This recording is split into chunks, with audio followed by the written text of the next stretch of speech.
روسیې له سرپرست حکومت سره تعامل د سیمې امنیت او اقتصادي پراختیا لپاره اړین بللی. د دوی هیواد بهرنیو چارو وزیر په افغانستان کې له بهرني نظامي حضور سره مخالفت ښودلی او وایي چې له سرپرست حکومت سره عملي ډیالوګ د ستونزو معقول حل دی. بلخوا د افغانستان بهرنیو چارو وزارت سرپرست وایي حکومت په سیمه کې له هیوادونو سره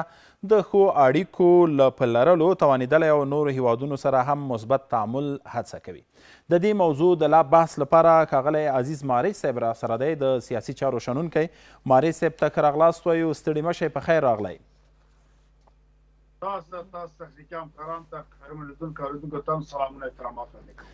ډېره زیاته مننه کوم. ماریچ صاحب، له سرپرست حکومت سره تعامل د سیمې هیوادونو لپاره څومره اړین دی؟ ګورې، دغه اوسنۍ غونډه د فارمټ شپږمه د مسکو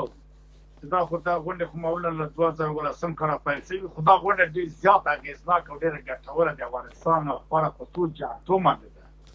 یو معمولا داسې په دې غونډه کې د افغانستان په محوریت او اجنډا باندې ډېر اجنډا جوړه شوې ده او ډېر په ډېره راوړي لکه د افغانستان مسایلو ته پام کوي. دومره خبره دا ده چې اوس د امارت اسلامي لوړپوړی چارواکی یعنې یو پاوه د بهرنیو چارو وزارت د سرپرست مشرۍ د ښاغلي متقي مشرۍ هلته چې حضور لري چې یعنې کولی شي نړیوالو سره بحث وکړي، د دوی شک و شبهې چې پیدا کړي دي یا دا یې څه کې نیوکې کوي هغوی ته قناعت ورکړي، مستند دی خپل وړاندیز ورته ولري، خپله هسې موقع وکړي یا خپله پالیسي ورته تشریح کړي یا د دوی پرېکړې یا مثلا تایید کړي یا یې پخلی وکړي یا یې رد کړي، چې دا یو حقوقي جنبه لري د په حضور باندې. دا هم یو اثر ډېر زیات کړی. بله خبره دا ده چې دې کې د افغانستان شپږ ګاونډ هېوادونه چې همیشه د افغانستان په قضایو کې زیاتدخل دي او بیا زبرځواک هېوادونه لکه هند، روسیه، چین او بیا قرغیزستان او قزاقستان هم په دې غونډه کې حضور لري او دوی خپله ژمنه کوي. اوس تاسو وګورئ، چین د اقتصادي تعامل یا د اقتصادي مرستو یا د راکړه واکړو غږ پورته کړ. روسیې وویل چې باید خپل سرګي لاوروف وینا موارد سره افغانستان سره باید مثبت تعامل ته دوام ورکړي، دا د سیمې په ګټه ده. رښتیا وایي که چېرې دغه هېوادونه یوازې له افغانستان سره مرسته وکړي د افغانستان کې دوی په ګټه ده، دوی کورني امنیت ته تهدید ده، دوی د تروریزم مثلا مغله کولو کې چې اوس محوه ده، یعنې نور هم که دوی ګټلي ګامونه پورته کړي د سیمې د امن په ګټه ده. افغانستان خاوره د هوایي ځمکنۍ دوی د ترانزیت لپاره ډېره ګټه لري، اقتصادي ته مرکزي اسیا او جنوبي اسیا واستول، همداسې چین له ایران او شرقي اروپا سره دا خپله په خپل ذات کې که چېرې دوی اړیکې جوړې کړي دا په خپله افغانستان انزوا نه لرې کوي او هغه دوی خپله کار کوي په نړیوالو تحریمونه باید لرې سي او ټول لیست لرې سي. چین او روسیه هم د امنیت شورا دایمي غړي دوی کولی شي هلته خپل نفوذ ولري. نو بنا نوره نړۍ هم هڅول کېږي. دا صحیح ده چې اوس ګوره روسیه و تقریبا د حریف خپل حریف هم د تارګیټ کوي لکه غرب هېوادونه، نو دوی خپله سیالي هم کوي. دلته په کار دا ده چې افغانستان به د پلان سیاست به طرف ولري، انشاءالله چې وبلري. دلته اوس هغه هېوادونه هم راڅول کېږي چې څنګه یو د شرق بلاک یا مثلا دوی له طالبانو سره نږدې کېدل غواړي، دلته نفوذ غواړي چې وکړي یا مثلا سوداګري ورسره وکړي، راکړه واکړه ولري یا تعامل وکړي او خړه په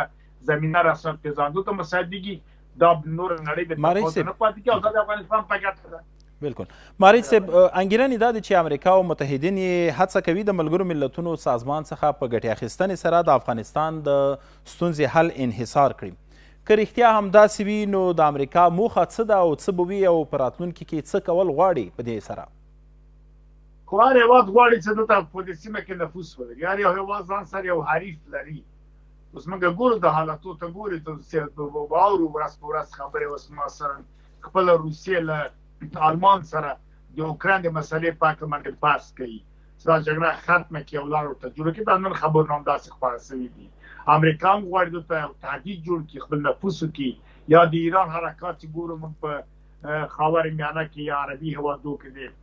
مداخلې او د اسرائیل سره او د مسایلو کې، نو هر څوک خپله ګټه پورته کړي، خپل حریفان تهدیدوي. دا د دوی کار ده. موږ ته په کار دا ده چې بې طرفه سیاست ولرو په دې شرایطو کې،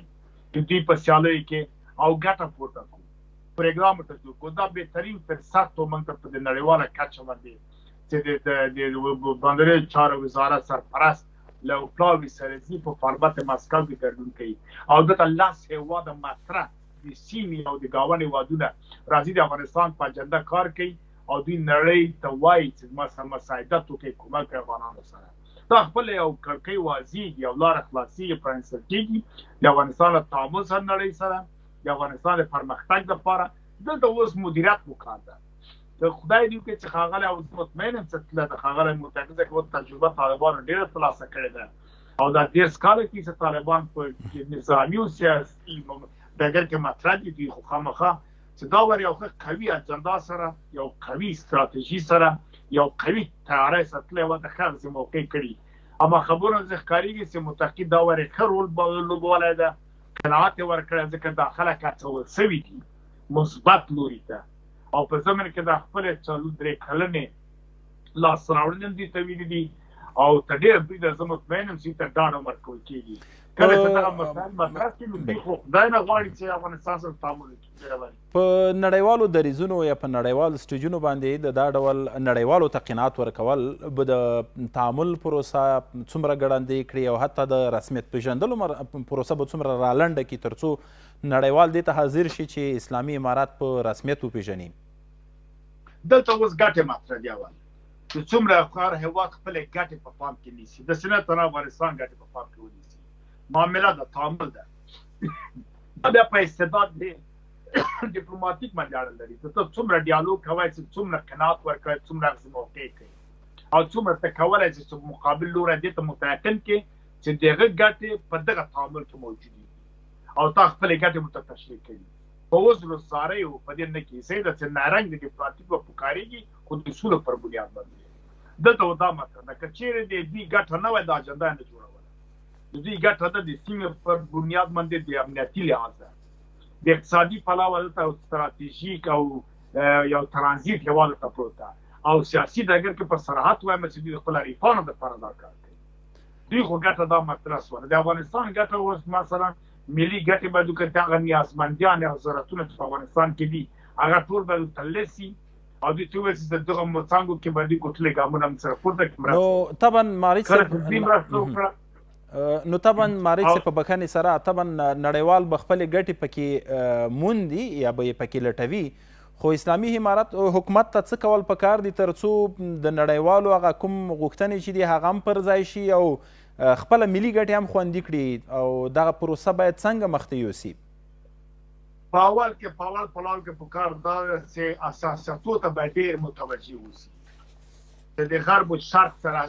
نږدې کېږي غرب باید خفه نه سي غرب سره چې شرق خفه نه سي دلته یو بالانس سیاست یا بالانس ډیپلوماسي او پالیسي باید جوړه سي ځکه خدای ناغسل دوی د سړو جګړو منګه د ګرمو جګړو بیا ډګر افغانستان نه کوي افغانستان خاورې استعمالوي دا بیا ډېره زیاته مهمه ده په عمومي کچه چې دلته باید پام وکړو داسې یو کار باید وکړو چې صحیح ده ګټه موږ لاسته راوړو ډیپلوماسي هم وکړو ملي ګټې هم پام کې ونیسو مقابل لوري هم باید ډېر په پام کې ونیسو خدای ناخواسته درګیر نه سو د ګټې په تاوان نه کوي انشاءالله دا کار نه کوي ځکه افغانانو اوس تجربه کافي پیدا کړې ده د دوی سیالیو په دې کې اوس موږ اطاعت کوي صرف دا د یو ستراتیژي مکمل ورته جوړه سي تخصصي او نورو او په زمن کې دغه اصلاحات چې په اداره کې دوی وایي د دې لپاره هم باید یو پروګرام یو ستراتیژي ورته جوړه سي دا به ډېر ښه ماري صاحب که د تعامل مسلې ته راشو په نړیوالو دریځونو کې بار دا مسله مطرح شوې ده چې تعامل ته موږ نږدې کیږو یا تعامل غواړو له اسلامي امارت سره نړیوالو بار دا ویلي دي نو ولې چې تعامل ته راوړاندې کیږي نو ولې د رسمیت پېژندلو پروسه نه ګړندۍ کوي ولې په رسمیت نه پېژني اساسي ستونزه په څه کې ده نړیوال څه غواړي یا اسلامي امارت باید څه وکړي هغه خو دوی شرایط لري هغه واضح خبره د ښوونځیو د انجلکانو ښوونځیو بندېدل یو لویه مسله ده چې هغه د بشر حقوقو سره اړیکه لري دا خامخا که ووایو که ونه وایو نور اصلاحات باید راسي موقته اداره باید لري سي او مسؤل اداره باید دلته او غیر له طالبانو باید مسلکي فعال کسان راولي خبره دې کې ده چې تعامل دنیا مجبوره ده دا زه صراحت وایم نړیوال خصوصا ګاونډي هېوادونه سیمې هېوادونه دوی مجبوره دي تعامل وکړي که پر اصل تضادو ته راتلو زمینه نه وي مسایلو تعامل مجبور دي ځکه دوی اقتصاد په ټاپه نه سره د دوی ضرورت لري او په زمن کې دوی فکر کوي چې دلته د دوی امنیت په تعدیل موجود سي کورني امنیت د هغه لپاره دوی مجبور دي دا یو اول لومړی ځل نه ده تاسو وګورئ ډېره مننه سبا دوی همیشه د امارات اسلامي پلاوي به غواړي سره کینی به او امارات اسلامي پلاوي هم مصادره شوي دي چې تعامل نړۍ سره وکړي ډېره مننه مارث خبري ټولګه مو هم دومره وه تر بیا ښې چارې